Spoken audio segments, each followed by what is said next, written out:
When was the last time you took an important test or exam? If you're an adult like me, 15 plus years out of school, you might think it's been a while. Exams are for kids.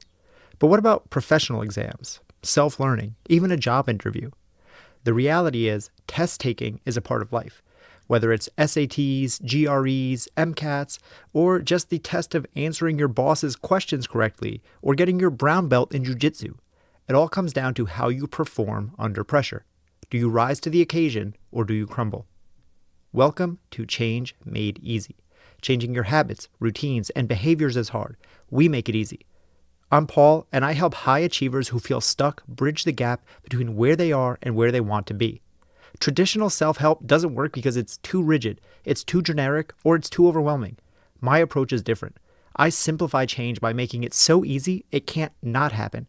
Using my easier framework, I help you create habits, routines, and behaviors that stick, so you can stop struggling and start thriving. It's that easy. Emma Bombeck said, "Worrying is like a rocking chair. It gives you something to do, but it never gets you anywhere." Anxiety is a feeling that can keep you stuck. The higher the stakes, the more potently you can feel these negative emotions. This can be harmful and stop you from performing at your best, even if you realistically know the answers to the test or you know how to handle the situation. And that's why my guest today, Craig Merriweather, created the Acing test program to help people deal with test-taking anxiety and get them to shine in their most troubling moments. Craig is a mindset coach and a clinical hypnotherapist who helps people eliminate negative emotions and trauma so they can reach their full potential. He's helped thousands get rid of what he calls test-taking anxiety, as well as fears and phobias, helping them change limiting beliefs and increasing their confidence. Although Craig's system is made for literal test-taking, as you'll hear in just a moment, its applications reach far out into any and all areas like job interviews, first dates, sales, and really anywhere else that you can get put on the spot, which is pretty much everywhere in life. In this episode, we discuss 3 steps to shift your physiology out of anxiety, and how to flood your body with the neurochemicals you need to ace every exam and to ace life in general. We discuss the importance of bilateral stimulation and what that is, how you can use your breath to reduce anxiety, and why the concept of test-taking anxiety is important to understand even if you're long graduated from school like I am. Craig offers science-backed tools to take control of your mind and your body so you can show up for yourself when it matters most. It's that simple. Now, let's make it easy. What is test anxiety, and why is it something that the average person, me, the listener, needs to care about? One of the big issues around test anxiety, one, of course, is just the utter discomfort of that fear, that anxiety, that stress, because it not only is a physical discomfort, which we can get into in a second, but it can literally hamper moving forward in your career, in your academic life, in life in general. Being nervous before a test, that's going to put you in the fight or flight stress response. There's a whole physiology to that, in that your brain starts creating the hormones of adrenaline and cortisol. You've probably heard those crazy stories of grandmothers lifting cars off of babies. That's adrenaline doing that. The soldier who's caught behind enemy lines runs for 3 days straight, no food, no water, no sleep. That's adrenaline doing that. It's now coursing through your bloodstream. The brain also creates molecules called neuropeptides. And these neuropeptides, hundreds of millions of these neuropeptides flooding into your bloodstream. And these molecules are looking for cells with the right receptors to give the message of emotion to your body. That's why you feel like that. You can differentiate between anxiety and depression and anger and worry and joy and happiness. That's because of these neuropeptides. These are literal molecules of anxiety, molecules of fear, molecules of anger moving through your body. 300% more blood's moving to the big muscles of your arms to fight. 300% more blood's moving to the big muscles of your legs to escape. Of course, that's draining blood away from your brain, which then causes all sorts of issues of going blank. If people have had that experience before, all of a sudden you just can't remember, even though you've studied and you know the material backwards and forwards. Now all of a sudden all the information seems to drain out of your head. The issue comes in those instances, even though you know the material, you could recite it backwards and forwards. But when getting into a stressful situation like being tested, and that maybe fear of failure, that fear of judgment, all of a sudden causes that fight or flight stress response to turn on. That could mean a lower SAT score for a high school student. There goes your $20,000 scholarship maybe, or your ability to get into the university of your choice, your top 5 schools. Maybe now, because of a lower SAT score or lower grades, GPA, you can't get into those schools that were on your top list. Maybe you want to be a doctor or a lawyer and you have to take the MCATs or the LSATs, and maybe you don't make it because of test anxiety, even though you know the material. There's so many careers that require state licensing or some sort of certification, auto mechanics, plumbers, electricians, let alone, maybe a 65-year-old retiree who wants to start a second career as a real estate agent. They haven't taken a test in 50 years, but now they have to take the realtor's exam. It affects so many people in so many different age groups throughout life. The reason I really got into this, specifically this niche of test anxiety, is one, I struggle with it myself. I'm sure many people do, that just anxiousness before you take an exam or a test at school, pop quiz. And I watched my son struggle with it. And throughout my life, I've dealt with depression and anxiety. And so in trying to deal with that, I created a toolbox that helped myself with anxiety and depression. Hey, real quick, we'll be back to the show in just a few seconds, but right now I just have to tell you about my free weekly newsletter. If you want to join the thousands of change seekers just like you who get a curated list each week of 5 educational, informative, and inspiring pieces of content to help you on your quest for change, then click the link in the notes that says free newsletter right now. You'll get signed up for free tips that will make your change journey easier, sent straight to your inbox every Friday. All you have to do is click free newsletter in whatever app you're listening on. Okay, now back to the show. I started working with my son with his test anxiety. One of the reasons I became a hypnotherapist, a clinical hypnotherapist, working with people with anxiety and trauma and pain control and things like that, is because it helped me in my life. And I loved it so much that I decided to study and learn how to do this, and made that my second career a little bit later in life. And one of the first clients I ever had was a person who had studied to be an audiologist, and she was going to work with children with hearing impairments. What greater kind of career can you do than help children help them hear? And she was very intelligent, very smart, and she just could not pass the state licensing exam to become an audiologist. And the real reason, as we found out as I started working with her, is that when she was studying for her master's degree, like up in high school, up into getting her bachelor's, she was top of the class. But when she went to her master's degree, she switched schools, and now it was a school filled with top level people. And so she got really stressed and anxious about remaining on top. And that what you practice, you get better at. She got really great at being stressed and anxious around school. She decided she wanted to niche her career and become an audiologist. She studied, she spent thousands of dollars not only to get her master's degree, tens of thousands of dollars to become an audiologist, and hundreds of hours of training. She was great at what she does. She just couldn't pass the test. And this test is like $600. And that's every time you take it. It doesn't matter whether you pass or fail. And she has this career, her dream career, that's going to start at $80,000. And she just couldn't pass the test because of this anxiety and this stress. So it's not just the discomfort of the nervousness and the worry and the anxiety and the fear of walking into a test in high school. This can actually affect people's lives in an extraordinary way, because it's not just she can't start her career, her dream career, and earn a really great starting salary. It's embarrassing. It's humiliating to have to tell your parents, have to tell your friends that you didn't pass again. was like the third time she had taken the test and failed before someone suggested maybe trying hypnotherapy to deal with anxiety. So it's, again, not just the turning on of that stress response, maybe right before a test or even days before a test, and certainly during a test, and the physical discomfort of that, maybe even feeling nauseous or getting sweaty palms.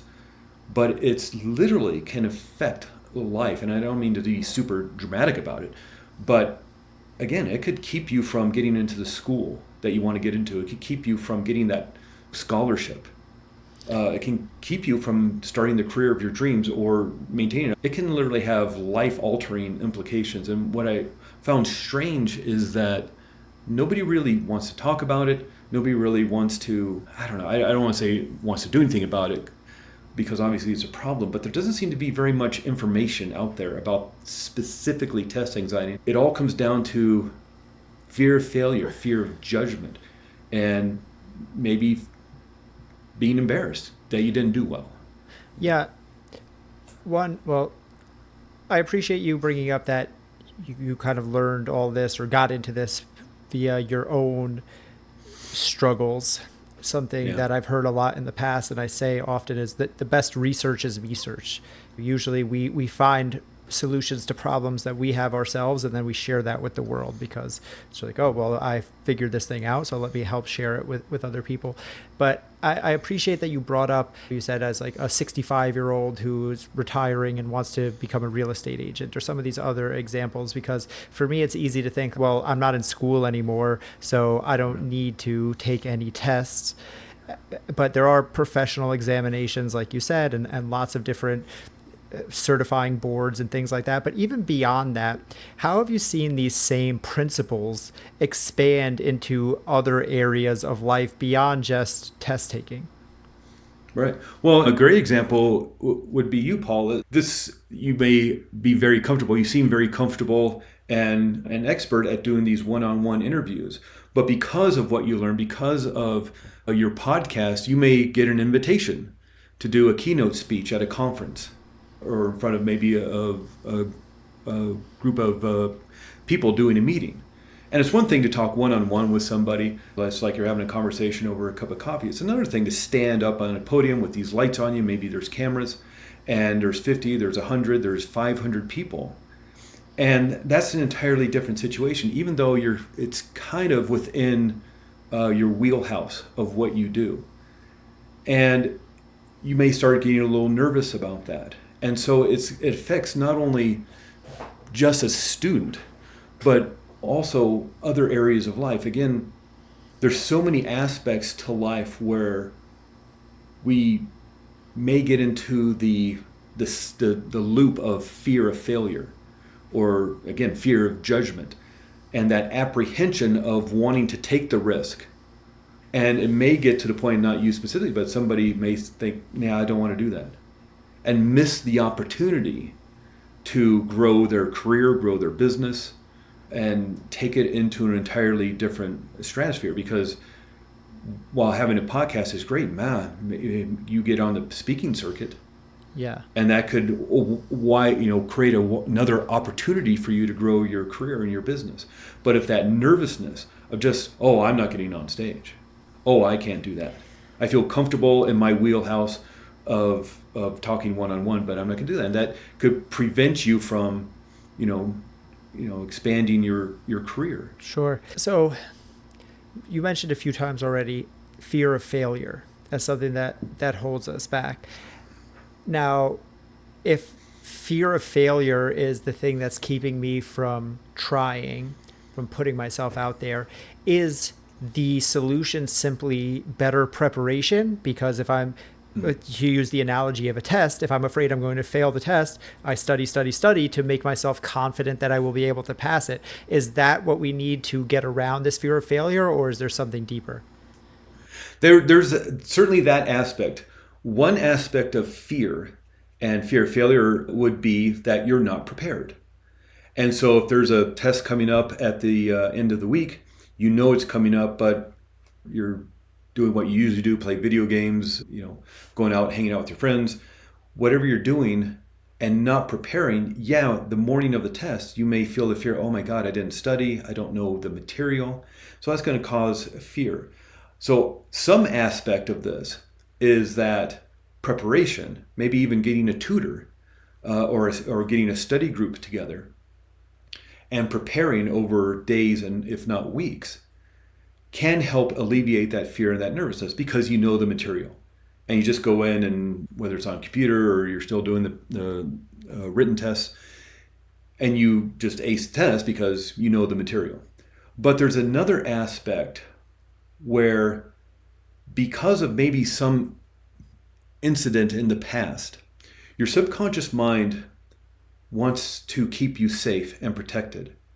So it's always looking for ways to keep you insulated within safety, and is always in kind of a survival mode. And if there has been an incident in the past that has created fear or has created anger or worry or anxiety, then it wants to protect you from that ever happening again. And maybe there was a time in the past, maybe back in the 5th grade or the 6th grade, when you weren't prepared for a test, or you turned in that report and got an F because you did it the night before. That incident that was traumatic because maybe your parents were upset, you were upset, you got a bad grade in the class. That incident is now stored within your subconscious mind. Your subconscious mind doesn't want to experience it again. It wants to protect you from that. Your subconscious mind is for you. It's for your protection, for your safety. That doesn't necessarily mean it's for your, creating happiness and joy 24 hours a day. It wants to protect you from suffering. And by having this kind of filing cabinet of all these different incidents, circumstances, situations, events in your past that have caused trauma or terror or fear or anxiety or embarrassment or humiliation, as all this information comes through our 5 senses, what we see, hear, taste, touch, smell, it all gets filtered through that filing cabinet. If anything registers as one of those old files that has caused trauma or fear or anger, it'll send out the warning signals. Now, when somebody pulls a fire alarm in a building, the strobe lights go off, the sirens go off, wants to warn everybody in the building, there's danger, you need to get to safety now. We also have a warning system, but instead of lights and sirens, our brain warns us through feeling states. That's what the chemistry within our brain is creating, is a warning signal that there's danger in our external environment. The big problem is our minds can't tell the difference between what is real and what is imagined. And so, while yes, a rattlesnake in a trailer, we've seen those crazy videos of people skiing down mountains and a bear's chasing them, and they don't, or those are real dangers. A natural disaster, tornado coming at you, that's real danger. A fight in a street or being attacked. But a math test on a Friday afternoon maybe is not so life-threatening, or maybe a job interview, not so life-threatening. But if there's been an incident in the past where that has caused trauma and maybe slight fear or anxiety or stress, it doesn't want to experience that again. So it's warning you, hey, we got this test coming up and you need to prepare for that in some way. But we don't know how to turn off that stress response. So it just kind of grows bigger and louder. And the more you practice something, the better you get at it. And so by changing your physiology in this way, again, moving 300% more blood than big muscles of your arms and your legs, that has to come from somewhere. Back in science class, energy cannot be created or destroyed. So that blood supply is coming from your digestive system, from your immune system. That's why people get sick when they're stressed. Their immune system, the power, the strength of their immune system is lowered when stressed because all that energy is going to protect you in the moment.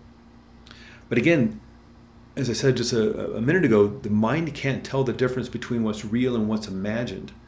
And so a great example of this is when somebody's having a nightmare. Maybe you've had this experience, maybe your listeners have this experience. It could be the craziest, stupidest, most ridiculous dream. But it's really scary because a gigantic cheeseburger and his 2 hot dog friends are chasing down the street throwing rocks at you. It's ridiculous. Or it could be something super realistic, like a war veteran having a PTSD dream about the war, even though it was 30 years ago. You're safe and comfortable in bed. The security alarm's on, protecting your house. You couldn't be more comfortable.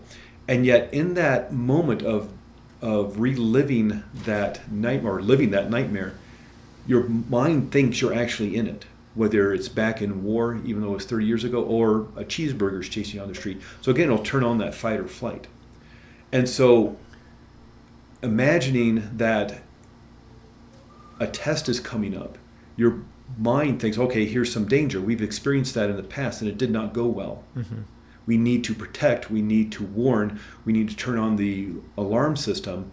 And so it'll flood your body with that adrenaline, that cortisol, that feeling state of anxiety, warning you that there's danger, but there's not real danger. So a big part of this experience, and again, this can be moved to all sorts of situations. We're specifically talking about test anxiety. Right. But just life anxiety, again, whether it's a job interview or going for a promotion or something else, is learning how to turn off that stress response and anxiety. And what's extraordinary about the human body is you're in charge of that. You've been given everything you need to regulate your nervous system. It's great to have, you don't want to get rid of fear. Fear keeps you from walking down that dark alley at midnight because it's a shortcut home. Mm-hmm. Take the lighted streets home, even though it's going to take you an extra 10 minutes. Mm-hmm. It keeps you from looking too far over the edge of the Grand Canyon or petting the rattlesnake in the middle of the trail. Fear keeps you from doing that. So we want to keep fear. And we kind of keep that feeling state of stress and anxiousness. Stress will actually get the job done. But in terms of it going too far and getting to a place where you just want to kind of curl up in a ball and lay down in bed and hide, that's not a great way to live life. And so you have the ability to turn that off. And just most people don't tell you that. It's nicer to grab the money from medication and maybe years and years of therapy. And sometimes that's useful and helpful in certain situations. But in terms of just kind of daily life stress, you have the ability to regulate your nervous system, as I just said. And we can go over some processes on how to do that. Really simple, and they're not hard to do. Great points. Exactly. Right. That's kind of what I wanted to dig into more here. Was I see your entire process around test anxiety, but I see all of these problems and therefore solutions as applicable to the broader issue of general anxiety and, as you said, fear of failure and the negative things that we deal with, which are all stem from a need for safety in general. So what are some of the tactics that you use, that you take people through when they start to notice? As you said, I'm gearing up for a test and I'm starting to feel those telltale signs in my body, or again, not a test, a talk, a conversation with a boss or an employee or a customer. It's all the same, whatever we're trying to do. I'm getting ready to take X, Y, and Z action, but I feel that fear response charging up in my body, and I know that I need to take back control. What are the actual tangible things that I can do to get myself going again? Okay, I want to tell you and your listeners about a great little technique, a great little exercise you can do in just 5 minutes. And it'll literally recalibrate your nervous system, turn off the stress response, turn on the parasympathetic relaxation response part of your nervous system, as well as change the chemistry within your brain. And it's really simple. It's not hard to do. You've been given everything you need to turn off the stress response. And a big part of that is the breath. Now, I know it's cliched. I know it's somewhat obnoxious to tell somebody struggling with anxiety, especially before a test or job interview or an audition or something, to take a deeper breath. That's a really cliched thing to tell somebody and really somewhat obnoxious. But that's actually the thing you need to be doing. You need to get more oxygen into your system. And I'll go really quickly why, do a quick little biology refresher. But you need that oxygen into your system because as your blood supply is moving around your body, it's delivering the oxygen to the cells of your body, the muscles, the tissues of your organs. It's picking up carbon dioxide, the trash, the garbage, the toxins, moves through to your lungs. You exhale all that garbage and trash and carbon dioxide out. You breathe in all that oxygen, metabolizes into your bloodstream, and it delivers the oxygen to your body. that just does that over and over and over again. Well, if you've probably seen, and your listeners have probably seen, a picture or a drawing of a lung, maybe in a biology book or something, and the lungs sort of look like a pear cut from top to bottom. So it's narrow on the top and wider on the bottom. Well, about half a cup of blood is moving through the top third of your lungs every minute. And so half a cup of blood is being cleansed and cleaned and getting all that carbon dioxide being eliminated, breathing in oxygen into that half a cup of blood, which is now flowing through your body. Bottom of your lungs, and if you feel where your rib cage is, it's about 2 inches maybe from your hip bones. Your lungs are huge. Bottom of your lungs, 1 liter of blood. And you know what a liter? Liter is like one of those Gatorade bottles. That's a lot of blood. You are not oxygenating if you're not breathing well. And if you're stressed, you have a tendency to tighten your abdominal muscles, your stomach muscles. So the rib cage here is for your heart and your lungs, to protect those. The only thing protecting the vital organs of your abdomen are the abdominal muscles, so you'll tighten them, you'll squeeze them. So you can't get that big belly breath. So if you can breathe into your belly, and you then flatten your diaphragm and you get air into the bottom of your lungs, the brain takes 20% of the oxygen you breathe in. So are you breathing in half a cup per minute or 1 liter per minute? That alone will shoot all this oxygen by breathing deeply into your abdomen, which therefore into the bottom of your lungs, will shoot so much oxygen into your head for calm, rational thinking. That alone will help. The other issue is that by breathing deeply, you're cleansing more of that trash and garbage and carbon dioxide out of your system. Talked earlier about neuropeptides. So really quickly, let's say somebody gets that phone call, that text, that email at work, all this anger. Oh, now I got to stay late at work. I'm going to work all weekend because this guy messed up the report. And so all this anger flows in your head. Neuropeptides, creating that anger feeling into your bloodstream. The neuropeptides flowing around your bloodstream, looking for the cells with the right receptors to attach to give the feeling, the message, the signal of emotion to those cells. They get remetabolized back to the bloodstream, flow around to the lungs, you breathe them out. From creation, that phone call, that text, that email, creation of that anger to exhaling out those neuropeptides is 90 seconds. So within less than 2 minutes, you've gotten rid of all that anger. So that means if you're still angry an hour later, a day later, a week later, 30 years later, you have to keep recreating those neuropeptides over and over again. What you do most, you get better at. We know this from practicing piano or martial arts or learning a foreign language. What you practice the most, you get better at. So if you keep practicing being angry or anxious, you're literally going to wire that into your system. So the breath is a great way to cleanse all that stuff out of you. So that's one aspect of the breath. The other aspect of breathing deeply and calmly and rhythmically and smoothly is that we have the vagus nerve. This is that famous nerve everybody talks about recently. The vagus nerve has become very trendy in the last 5-6 years. We have 12 nerves that come out of our head. That's that thing when you touch a hot pot, a signal goes up the nerve from your hand up into your brain. It says you're touching a hot pot, let it go. You let it go, all within a millionth of a second. So we have 12 cranial nerves. The 10th cranial nerve is the vagus nerve. Vagus is Latin for wanderer because it attaches to the eyes, to the ears, to the muscles of your jaw, goes by your throat, by your vocal cords, attaches to your heart, to your lungs, and to your gut. The vagus nerve is a big part of the parasympathetic nervous system. So the two parts of the nervous system that apply to what we're talking about here, the sympathetic nervous system, the stress response, the fight or flight stress response, the parasympathetic relaxation response, when all the systems of your body have the appropriate amount of oxygen and blood supply and fuel and nutrients to operate at optimum levels. That's where you're supposed to be most of the time. The vagus nerve is a big part of the parasympathetic nervous system. It's attached to the lungs. By breathing deeply, smoothly, rhythmically, you stimulate the vagus nerve, therefore activate the parasympathetic nervous system. How simple is this? You've been given everything you need to regulate your nervous system, and the breath is a big part of that. Watch babies breathe. It's all belly breaths. That's a lot of growth between day 1 and 2 years old. They need a lot of oxygen into those tiny lungs, so it's all belly breaths. Then guess what? They start entering school, start getting a little nervous first day at school, and there's new kids, or maybe they switch schools.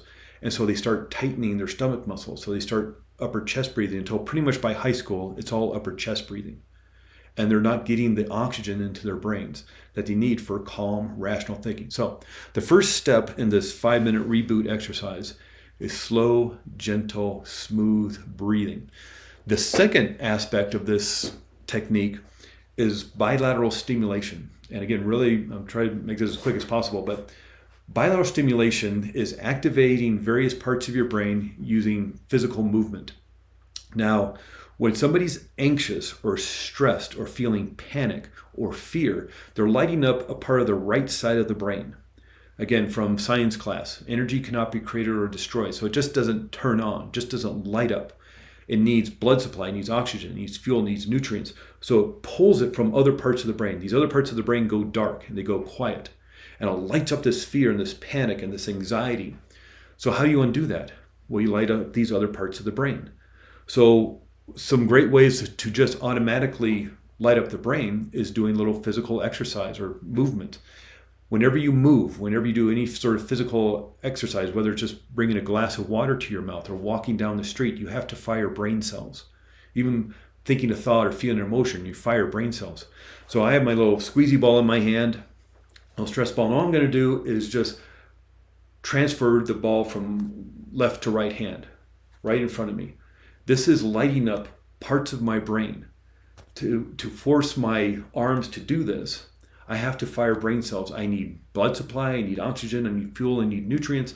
Where's that coming from? It's coming from all that anxiety and panic, so that diminishes. Left side of the brain is controlling the right side of the body, right side of the brain is controlling the left side of the body. So when I cross center point, which is about the sternum, I am firing on all these different parts of the brain. In order to do that, I got to diminish that panic and anxiety. If you've ever noticed somebody, maybe if you remember this back in school or you've seen this at a meeting or something, somebody's drumming on their knees and they're tapping their knees. That's bilateral stimulation. Left hand, right hand, left hand, even just the feeling on your knees of drumming on them. They're not hyper, they're not ADHD, they're nervous, they're worried, and they're self-soothing themselves by drumming on their knees. That's why walking feels so good. Left foot, right foot, left foot, right foot. It's bilateral stimulation. So what we're going to do to create this bilateral stimulation and operate various parts of our brain so we can pull away that energy from the panic and the anxiety is we're going to cross our arms and we're going to grip onto our shoulders. And so this alone is creating a bilateral stimulation, but there's a second aspect to this, and this is a hug. So by hugging yourself, and whether you want to just kind of give yourself a hug, you want to squeeze, you want to give yourself a bear hug, this feels good. This is nurturing, loving touch. And by feeling good, the only reason you're feeling good in your body is by changing your brain chemistry. And so by giving yourself this hug and breathing slowly and deeply, you are literally changing your brain chemistry. You're now creating the hormone GABA, which is diminishing and eliminating the adrenaline and cortisol in your brain. So you can now create oxytocin, serotonin, and dopamine just because of this hug. You're now literally changing your brain chemistry. You're now creating the neuropeptides, the feelings, those molecules that send the message of emotion. You're now creating the neuropeptides of joy, of happiness, of love, of deep connection. And again, whether you're giving yourself just a plain hug or a bear hug or the Havening technique, this is healing, nurturing, loving touch. You are literally changing your physiology and changing your brain chemistry. So we want to supersize this. Think of a person you want to give a hug to. And that could be somebody in your life today. It could be a good friend, even if they live across the country. It could be a pet, a dog, a cat, an animal. Maybe you're watching a documentary about elephants and you fell in love with a baby elephant. You can imagine this baby elephant. The mind cannot tell the difference between what is real and what's imagined. And so even if you're just pretending that you're hugging your good friend or a family member or a pet or an animal, or maybe there's somebody who's no longer with us, your grandmother, your grandfather, or somebody you've never met before, somebody who you admire, who you'd love to give a hug to, because that's, again, going to create more chemistry that feels good. And so maybe we just do this for a minute or two. And if you're driving your car, maybe you wait and do this exercise later and replay it. So, and if you're watching the kids around the pool or if you're cooking with fire, wait to do this exercise. Well, we'll just do it for like a minute or so just to get the hang of it. But there's 3 points to this. There's the breathing, the deep breathing into your abdomen. There's a bilateral stimulation of the self-hug, which is going to change your brain chemistry. Then there's an aspect of visualizing somebody or a pet or an animal you want to hug. The mind can't tell the difference between what's real and what's imagined. The physiology of feeling this hug with the lighting up the visual part of the brain, visualizing somebody you want to give a hug to, will literally change your physiology. So just really quickly, let's do this together, and I'll talk everybody through it. And so again, if you're driving, if you're watching the kids around the pool, just maybe this exercise later and focus and concentrate on what you're needing to concentrate on. But if you have a moment, just for a minute or so, just with me, just closing your eyes if it's safe for you to do so, breathing in through your nose, and if you want, exhale out through your mouth like you're blowing out candles on a birthday cake. It's a great way to release that stress, that tension, that anxiety, the carbon dioxide, the gases, the toxins, the trash, the garbage out of your system into your belly. And I know, especially as we get older, we suck it in. We want our pants to fit. We want to look good at the high school reunion and at the wedding. You have to release those muscles of the abdomen, get that air into your abdomen so you can get into the bottom of your lungs, flood your brain with all that wonderful oxygen. Just breathing in 3 or 4 times. And when you're ready, just give yourself a hug. Cross your arms, grab your shoulders, grab your arms. Again, if you like, you just give yourself a hug, a bear hug. Or if you want to do the Havening technique and rub your hands up and down your arms from your wrists to your shoulders. Whatever feels best, whatever feels good. That's what we're shooting for. What feels best to you? Do that. You're literally changing your brain chemistry right now, creating oxytocin, serotonin, dopamine, GABA, neuropeptides of love, joy, and happiness. Hundreds of millions of these molecules flooding your body. And as you're giving yourself this hug, think of somebody you want to give a hug to. Whether it's somebody in your life right now, somebody who's maybe no longer with us, somebody you've never met before. Just light up that visual part of the brain and think of somebody you want to give a hug to and really feel the hug.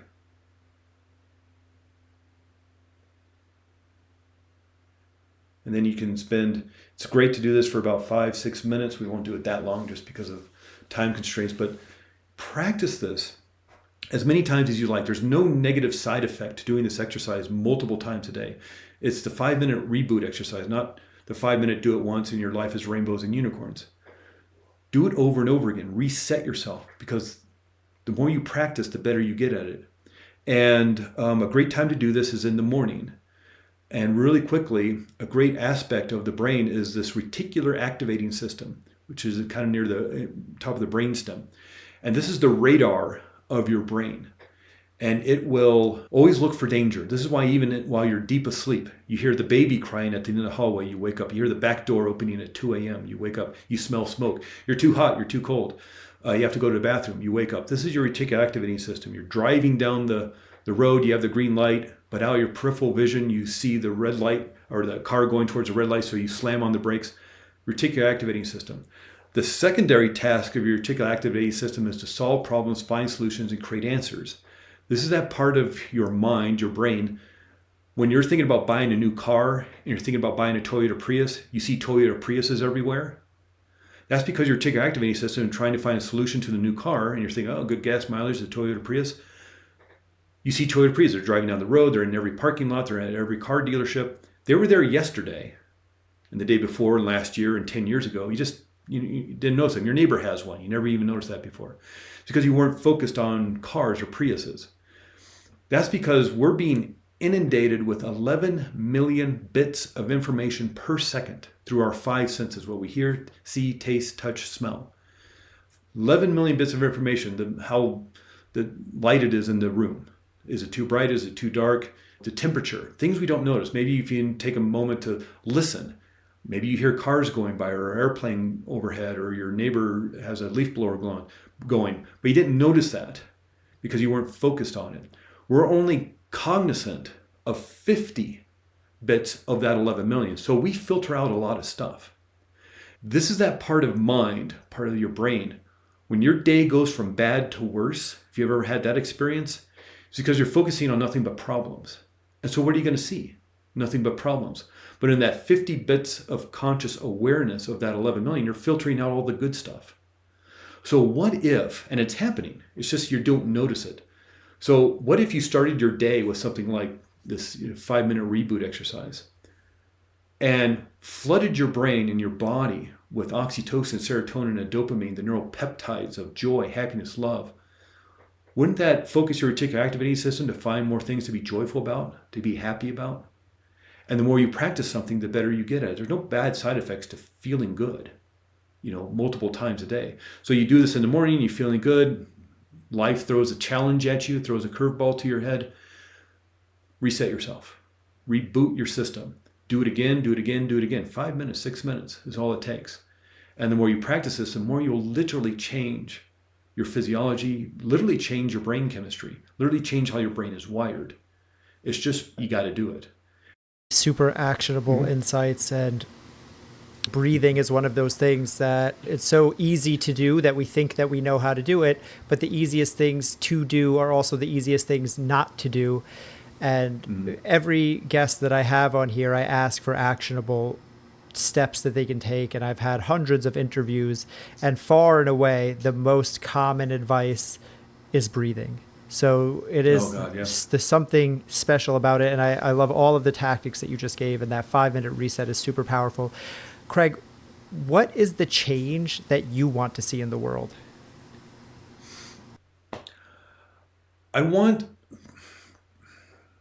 I struggled a long time with depression and anxiety. I didn't know what to do about it.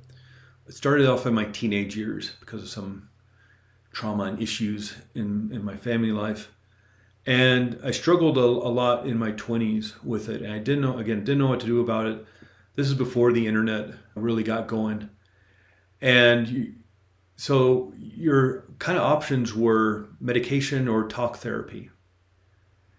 Or maybe occasionally an article you might read in a magazine.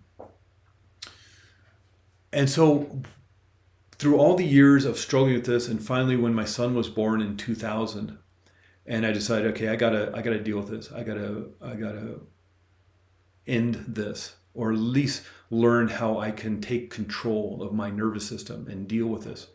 Because I didn't want him mirroring me or me teaching him through just being around me how to be depressed and anxious himself. And so I learned that you do have control.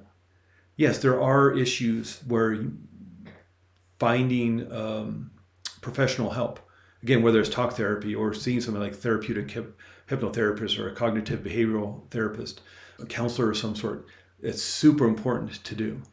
But there are also things to do within your own self-care to manage that. If I could just let everybody on the world know that you have the ability to take control of your nervous system. You don't have to feel like that. Yeah, it's going to come up. It's just life. And there are challenges in life.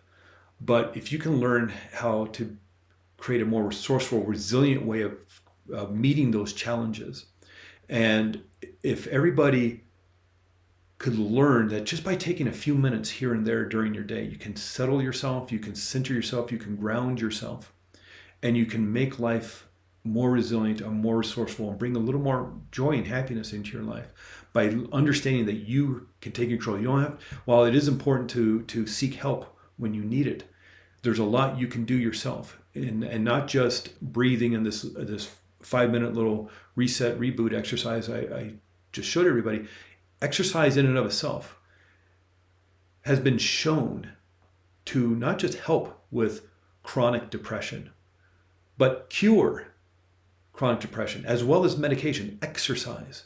And I'm not saying you have to go to a gym and lift weights for 2 hours, but just walking around outside in the sunshine can do wonders for your health and your mental health and your emotional health, as well as your physical health. Just walking is extraordinary. Find something you enjoy doing. You don't have to go and pump weights all day long. Find something you enjoy, whether it's dance or walking or riding your bike or rock climbing at a rock climbing gym, whatever it is. Playing tennis, pickleball, whatever it is. Find something to do to move your body. And that alone will help in so many ways. And so if you can shed that outer layer of stress and tension, anxiety and depression, and then maybe, yeah, there's some issues, deep-rooted issues that need attention with a counselor or a therapist, whether it's talk therapist or hypnotherapist or whatever it may be, that need to be addressed. But then now you can address the deep issues and, my God, live life with a more joyful, happy outlook, with more resiliency or resourcefulness. So like you were just saying a minute ago, Paul, the breath is a big part of it. Exercise is a big part of it. Of course, nutrition is a big part of it. Watching how you feel your body. And again, I know we're going really late, but it was always extraordinary to me. I was in Scouts with my son, and one of the adults would always brag about how he didn't eat vegetables, and it's always fascinated me because he was such a car guy, and it wouldn't be like he wouldn't change the oil in his car. Of course he wouldn't, because he wants to maintain and take care of his car, but he wouldn't maintain his body and take care of his body. And if you can maintain and take care of your body by eating well and drinking lots of water and all the things that to fuel your body, make you feel good, you have control over all of that. And so if, again, this is a long answer to your probably a short question you just asked, but what I want to see change the world, how I want to, if I could just let a handful of people know that you have the ability to take control of your nervous system. And by doing some simple, little easy self-care techniques, whether it's that 5-minute reboot or just breathing exercises or finding something you love to do to move your body, whether it's dance or yoga or bike riding or rock climbing gym or whatever it is, if you can do that, you'll see extraordinary results in a short amount of time. If you're really passionate about making this change stick, then I just have to remind you about my free weekly newsletter. Don't miss out on joining the thousands of change seekers just like you who get a curated list each week of 5 educational, informative, and inspiring pieces of content that will help you on your quest for change. Go to the notes of whatever app you're listening on and click the link that says free newsletter now. And you'll be signed up to get free tips sent straight to your inbox every Friday that will help make your change journey easier. All you have to do is click free newsletter right now. Go to that link, and I'll see you back here every Tuesday and Thursday for new episodes of Change Made Easy.